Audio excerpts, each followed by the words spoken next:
Hey y'all, Stephanie with Minimalist Mom Life and welcome back to my channel. Today my video for you is 8 ways to survive and semi-enjoy, possibly, grocery shopping with children. So I have 4 kids, 3 and under, and they are 3, 2, almost 2, and a month old. So obviously I've just been shopping with 4 for about a month now, but prior to that I've always taken all of my children grocery shopping, running errands, the post office, the bank, pretty much you name it. My kids come with me. But they definitely always go with me when I go to the grocery store. That's just par for the course. Mommy goes usually in the morning, Daddy's at work, so the kids come with me. If I go on the weekend, I still take a couple kids with me. So I wanted to give you guys just some tips for kind of how I do that, how I enjoy that. I know for a lot of moms that's kind of a dreaded thing, and they want that to be alone time, or they just don't know how to get their kids to behave in the store, or any tips or tricks might come in handy. So I've been messaged about this a couple times. I did a blog post about this over a year ago, I want to say, maybe right around a year ago. So these are pretty much the same tips that I wrote in that blog post, but now that I have a different viewing audience, some of the same people, some new on this YouTube channel, I thought I would go over those tips with you again. So my number one tip for grocery shopping when you're taking your kids out with you is don't worry about what other people think. So you cannot sit there and if your child is going to act up, if something goes wrong, if they spill something, if they drop something, if they have an accident, you cannot allow what other people think about your child's behavior to negatively affect you and to intimidate you from going to the grocery store. Because people are going to judge you. They just are. They're going to judge you with your kid at the park. They're going to judge you at school. Whatever. Don't allow their judgment and their opinion of you or your parenting or your children to affect your day. Please just don't.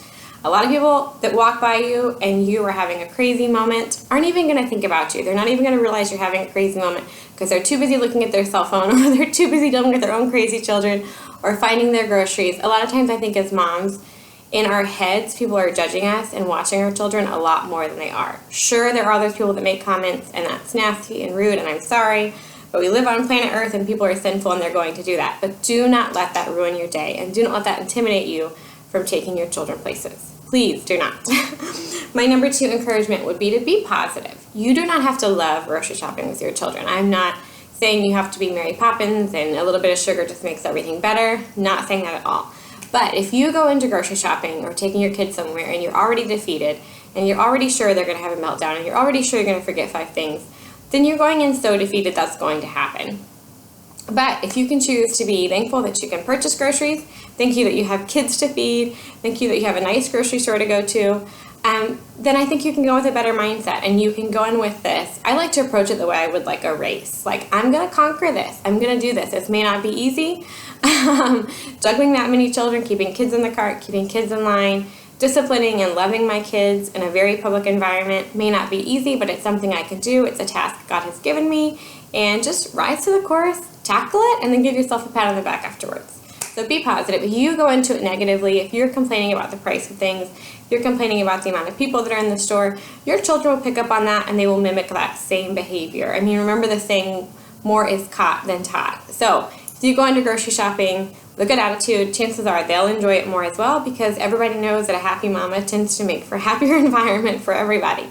All of my kids enjoy grocery shopping. When I go, everybody wants to go with me. So even if I wanted to go by myself and my husband's home, I'm going to take a couple kids just because their feelings would be hurt if mom did that without them. It doesn't have to be a miserable experience. It just doesn't. And on that note, I would say one of the things with kids, I'm going to have as a tip here, is know your children and know when to go. So you are not going to be able to be positive and make them happy if it's their nap time, if it's lunchtime, if this is the 5th errand of the day. One of the things that I do is I don't go at nap time, I don't go when my kids are hungry, and I don't do multiple errands a day. So usually my max of errands is going to be 2. If I'm going to go to the grocery store and do a full week shopping, then that's going to be the only errand that we're going to do. And the rest of the day is going to be a day for doing things at home and doing things that are more child appropriate and geared towards what they can handle and what they need. They're going to have to behave in the store. They're going to learn how to do that by me taking them to the store. But I'm not going to put them through 10 errands and expect them to be angels the whole time when that's probably a little bit beyond their limits. Obviously, you know your kids' ages. My oldest is a preschool age. I have all very young kids. This will be different when they're all in elementary school. But know your kids' ages and don't push them past their limitations. or your own as well, because again, that's setting you up for failure and not success, and you don't want to do that. My number 3 tip for grocery shopping with your kids, going on errands, is make them teachable moments. You have your kids there. They need attention, which is my number 4 point. Make sure you're paying attention to your kids, because when kids don't get attention, they tend to act out in bad behavior in order to get attention. So if you're paying attention to them, and you do this by teaching them what's around them. I mean, if your kids are working on colors, fruit is all different colors. Vegetables are all different colors. Kids want to know the names of things. Babies want to feel things and feel the different textures of fruits and vegetables. And they want to shake spices, and they want to do these things. And you have all of that stuff there. Like, there is so much entertainment in the grocery store. I don't do tech time with my kids. So there's no playing on phones or tablets. If that works for you, that works for you. That might be one of your tips. For our family, that's just not something we're going to do. But I don't feel like they need it either, because they have this whole environment in the grocery store of really interesting things. They have people that look all different, people that dress all different, people that act all different, and they have all different foods, they have different smells, they have different textures and sights. So use that as teachable moments. Have your child count how many things we're putting in the grocery store. Have them tell you the different colors of the bell peppers that they're picking out. I mean, have them interact with, there's numbers, things cost money, is it dollars, is it pennies, is it dimes? So many teachable moments if we just take a little bit of time to pay attention, and it helps us in the long run, because then you're not having to give them attention to discipline, you're giving them attention for a positive thing, learning. There may be some correction in that, because they're still going to be children, but it's a lot easier on you, and you'll feel more rewarded in the end when you're done, that not only did you get the groceries for that week, but you spent some time with your kids, and you gave them hopefully some stuff that they learned that day. So that's my number 3 and 4 tip. Teachable moments, and then just paying attention to your kids. Number 5 is probably an obvious one for moms, but snacks. Even if you're not going at lunchtime, if you're very scheduled and have a snack time. I don't. My kids eat just literally all day long, I feel like. But I always have snacks in my purse. Now, lots of grocery stores in our area have like a free little fruit area where a child can take a banana or an apple or something like that. Some of them, even by the bakery, have like cookies and stuff. But you don't want to count on that, because you would hate to like have your child used to always getting that, and then it's not there and you don't have anything and they're hungry, and you just, again, a meltdown because they're a 1 or 2-year-old. But snacks in my purse, always ready to get those out. Try and make it to like mid-grocery shopping before I bust them out, or even until the very end. But I always have snacks. And for my kids, the grocery store, or Aldi that we go to, is about 20 minutes away. So they also know after being good in the grocery store, they're going to get a snack in the car. And that's kind of a treat for them. I put their little snack in their cup holder, and they know it's something that we just bought that day, and usually they get input on what that snack is going to be, and that's an enjoyable thing for them. Also, just total side tip that our family does is we have a pet store, like a Petco or PetSmart. I'm not sure which one it is, but it's right next door to our Aldi. And so my boys know that if we behave during the grocery store and we're not noisy and disruptive, then the reward is after we get the groceries in the cart, we will go over and we look at the cats and the snakes and the lizards at the PetSmart, and they are always so excited about that. They tell the cashier at Aldi that that's what we're going to do. But so you can even find rewards like that, where you're not bribing your kids, but you are saying, hey, the consequences for good behavior is we get to go to the pet store afterwards, and we'll enjoy that. But if we don't have good behavior, then we don't get a positive consequence. We're going to get something negative, and so we're not going to get to go do that. So that's one of the things that we do. My number 6 tip is to have a plan. So you cannot be paying attention to your kid, having teachable moments, and be positive about going into the grocery store if you have no plan. If you are going in there and you're still meal planning in your head and you're still trying to figure out what do we have at home, what do we need, you're setting yourself up again for failure and not success, because you cannot wrangle children and think at all. Trust me, I've tried. So I always have a list. So that I know what I need to get, so I can look at that list, I can get it, I know where it is. I go to the same store every time because I know the way that store is laid out. So again, I'm not like exploring new things while also trying to keep children in the cart and occupied and everything else. I'm staying to my task, I know exactly what my task is, and I know where to go and get those things.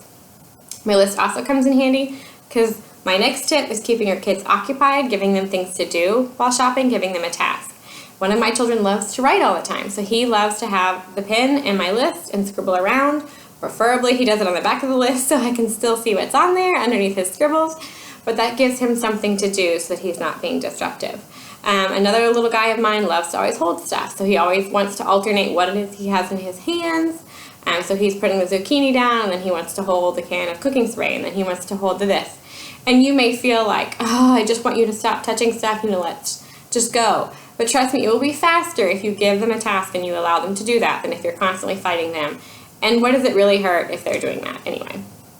They're learning, again, textures, sights, sounds. That's all good for them, especially when they're so little.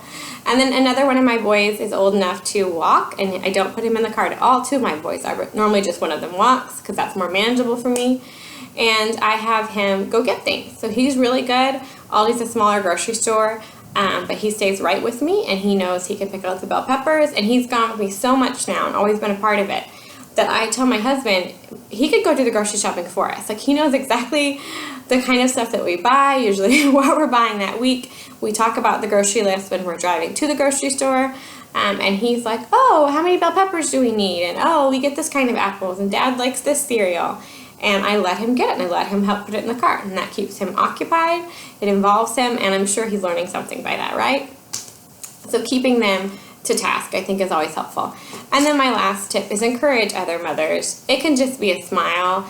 It can be a compliment on that mom's outfit if her kid is being crazy, that she is still looking on point right then. It can be something about her child that is positive.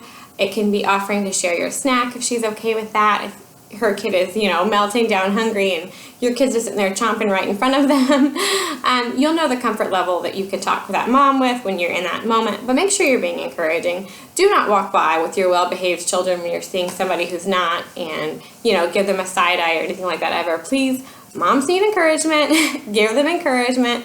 Compliment those cute babies and those sweet mamas, and it'll go a long way.